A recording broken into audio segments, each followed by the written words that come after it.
Welcome to my channel. अगर आप इस चैनल पर नए हैं तो चैनल को सब्सक्राइब करें। आज हम बात करेंगे एलिवेशन इन बॉइलिंग पॉइंट की।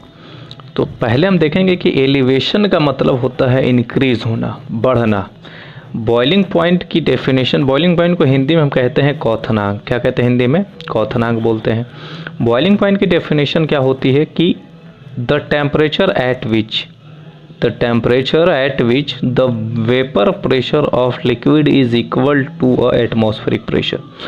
वो टेम्परेचर जिस पर किसी लिक्विड का वेपर प्रेशर का मतलब वाष्प दाब किसके बराबर हो जाए? वायुमंडलीय दाब के बराबर हो जाए। वायुमंडलीय दाब का मतलब एटमॉस्फेरिक प्रेशर के बराबर हो जाए, उसको हम क्या कहते हैं? उसको हम कहते हैं बॉइलिंग पॉइंट। बॉइलिंग पॉइंट की डेफिनेशन फिर से देख लें। The temperature at which the vapour pressure of liquid is equal to atmospheric pressure, मतलब उस लिक्विड का वाष्प दाब या वेपर प्रेशर किसके इक्वल हो जाए? एटमॉस्फेरिक प्रेशर के। उसी टेम्परेचर को हम उसका बॉइलिंग पॉइंट बोलते हैं। एलिवेशन इन बॉइलिंग पॉइंट का मतलब होता है क्वथनांक में उन्नयन। उन्नयन का मतलब भी बढ़ना, सिंपली कह सकते हैं बॉइलिंग पॉइंट का बढ़ना है को ही एलिवेशन इन बॉइलिंग पॉइंट कहते हैं। अब हम देखें कि ये कैसे बढ़ता है बॉइलिंग पॉइंट। बॉइलिंग पॉइंट हमारा कैसे बढ़ता है? हमारे पास एक प्योर यहाँ पे कंटेनर है। इस कंटेनर में प्योर वाटर, प्योर सॉल्वेंट है। सॉल्वेंट का मतलब कोई भी इसमें सॉल्यूट नहीं मौजूद है, केवल सॉल्वेंट है। सॉल्वेंट के हमने वाटर ले रखा है। अब इसमें सॉल्वेंट का नेचर कैसा है? वोलाटाइल है। वोलाटाइल का मतलब कैन फॉर्म वेपर, जो वेपर बना सकता है उसको वोलाटाइल, वाष्पशील बोलते हैं। वोलाटाइल है, वेपर ये बना सकता है। अब इसमें अगर हम देखें तो यहाँ पे जब हम इसको गर्म करेंगे, गर्म का मतलब इसको जब हम हीट देंगे, तो हीट जब इसको हम देंगे तो यहाँ पे वेपर बनेगा, और वेपर बनेगा तो सारे के सारे मॉलिक्यूल कैसे होंगे? सब के सब वेपर बनाएंगे। यहाँ पे कोई एक ऐसा मॉलिक्यूल नहीं होगा जो वेपर ना बनाए, सारे के सारे मॉलिक्यूल वेपर बनाएंगे। ठीक है, तो यहाँ पे वेपर हमें बन रहा है, तो मान लेते हैं यहाँ वेपर 100 डिग्री सेल्सियस पे जब हमने इसको गर्म किया तो यहाँ पे वेपर बन गया। वेपर का जो प्रेशर हो गया वो प्रेशर हो गया यहाँ पे कितना?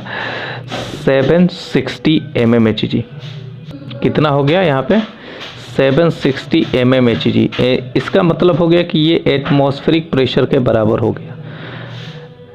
कितना हो गया? एटमॉस्फेरिक प्रेशर के बराबर हो गया। तो जब ये एटमॉस्फेरिक प्रेशर के बराबर हो गया तो 100 डिग्री सेल्सियस पर इसमें बॉइलिंग स्टार्ट हो जाएगी, क्योंकि इसका जो वेपर प्रेशर है वो एटमॉस्फेरिक प्रेशर के बराबर हो गया। यहाँ पे सारे के सारे वेपर बना रहे थे, जल्दी बन गया वेपर।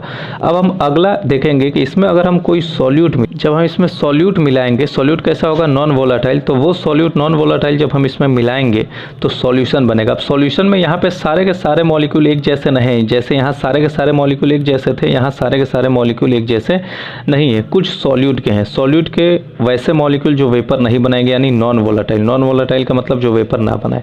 तो यहाँ हमें 760 वेपर बनाने के लिए, 760 प्रेशर करने के लिए हमें 100 डिग्री से ज़्यादा गर्म करना होगा। सपोज करें हमने एक हाइपोथेटिकल वैल्यू मान ली, हमको 110 डिग्री जब हम गर्म कर रहे हैं तो यहाँ पे हमारा प्रेशर कितना पहुँच जा रहा? 760 mmHg पहुँच जा रहा। तब इसमें बॉइलिंग स्टार्ट होगी। जैसे आप घर पे एग्जांपल देखें, अगर आप कोई वाटर बॉईल कर रहे हैं तो वाटर बॉईल कर रहे हैं, 100 डिग्री पे वाटर बॉईल होने लगा, फिर उसमें थोड़ा सा शुगर मिला दीजिए, बॉइलिंग उसी समय रुक जाती है। रुकने का मतलब है बॉइलिंग बढ़ गई। पहले 100 डिग्री पे हो रहा था, अब आपको ज़्यादा टेम्परेचर देना पड़ रहा है, जो कि कितना है? 110 डिग्री है। अब हम इसी को सॉल्व करेंगे। हमने माना इसको, ये जो टेम्परेचर आपका दिया गया इसको हमने मान लिया ये टेम्परेचर है, इसका जो बॉइलिंग पॉइंट है वो T0 है। T0 किसका बॉइलिंग पॉइंट हो गया? आपका प्योर सॉल्वेंट का बॉइलिंग पॉइंट हो गया। और सॉल्यूशन का बॉइलिंग पॉइंट हमने मान लिया TS है। कितना है? TS है। तो इसको हम लिख देते हैं, ये T0 है बॉइलिंग पॉइंट ऑफ सॉल्वेंट, ताकि याद रहे, न्यूमेरिकल करने में ईजी हो। और ये है आपका बॉइलिंग पॉइंट ऑफ सॉल्यूशन, ये आपका सॉल्यूशन का बॉइलिंग पॉइंट है। अब देखिए वाटर है, तो वाटर के बॉइलिंग पॉइंट सभी को पता है 100 होता है, और ये वैल्यू आपको पता होनी चाहिए। न्यूमेरिकल में ये वैल्यू कभी कदार नहीं दी जाती। अब आपसे पूछा जाएगा कि एलिवेशन कितना हुआ, मतलब कितना बॉइलिंग पॉइंट बढ़ा। तो पहले बॉइलिंग पॉइंट कितना था? 10 था, बढ़ के कितना हो गया? 110। यानी बढ़ा कितना बॉइलिंग पॉइंट बढ़ गया? केवल 10 डिग्री बढ़ा। कितना बढ़ा? 10 डिग्री। हम इसको मैथमेटिकली अगर कैलकुलेट करें तो एक फॉर्मूला हम देंगे कि एलिवेशन इन बॉइलिंग पॉइंट को हम एक सिंबल से मान लेते हैं ΔTB। ये हो गया एलिवेशन इन बॉइलिंग पॉइंट। तो इसको हम निकालने के लिए किसको किससे माइनस कर दे भाई? सॉल्यूशन का जितना बॉइलिंग पॉइंट है उसको सॉल्वेंट के बॉइलिंग पॉइंट से माइनस कर दे। तो सॉल्यूशन का बॉइलिंग पॉइंट कितना है? TS है। तो हमने इसको TS माइनस टी नॉट कर दिया। ये आपका आ गया कि एलिवेशन कितना हुआ।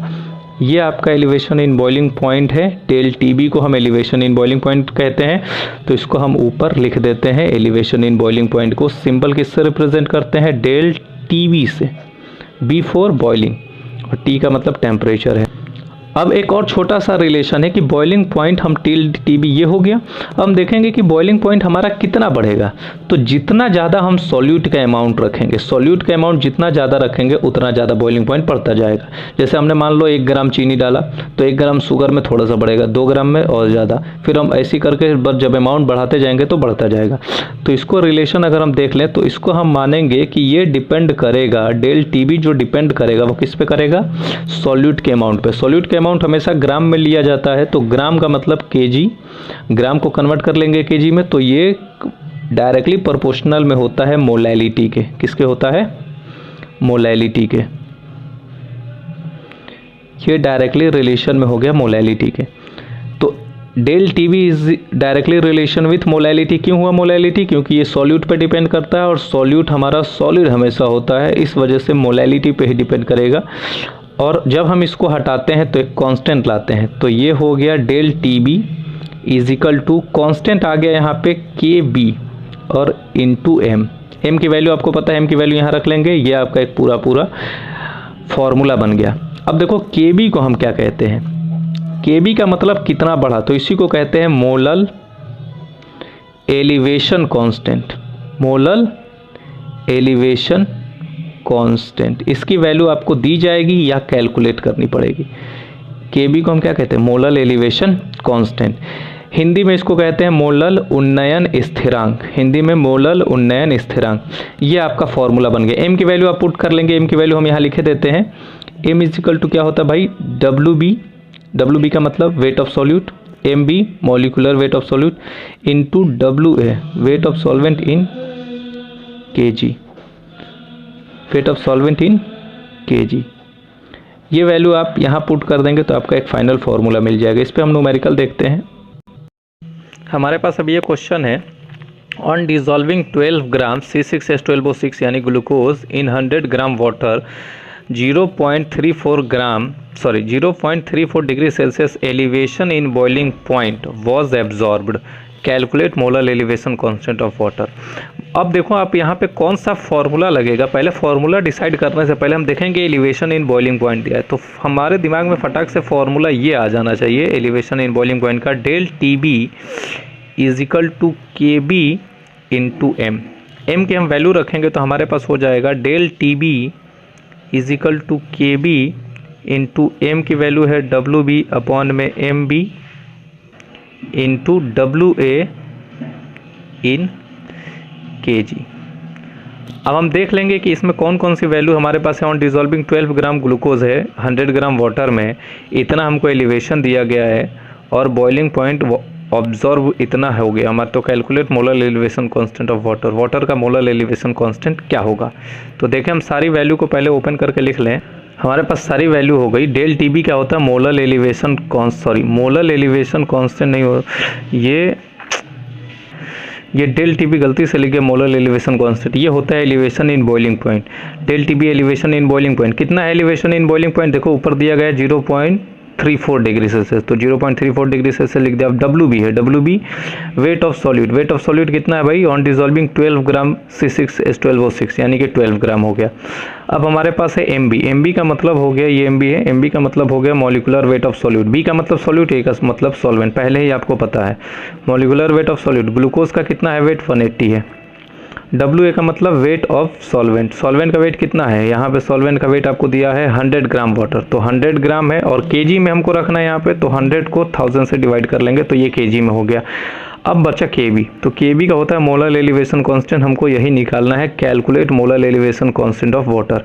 सारी वैल्यू को हम इस फॉर्मूले में पुट करेंगे तो हमारा के बी का आंसर आ जाएगा। चलो हम सारी वैल्यू को पुट करते हैं, तो आंसर क्या होता है, कुछ हमारे पास इस तरीके का आ जाएगा। सारी वैल्यू जब हम इसमें पुट करेंगे तो ये आ जाएगा, के बी हमको निकालना है। अब इसको हम थोड़ा थोड़ा सॉल्व कर ले, ये 2 0 से 2 0 कैंसिल हो गया, ये इससे ये कैंसिल हो गया।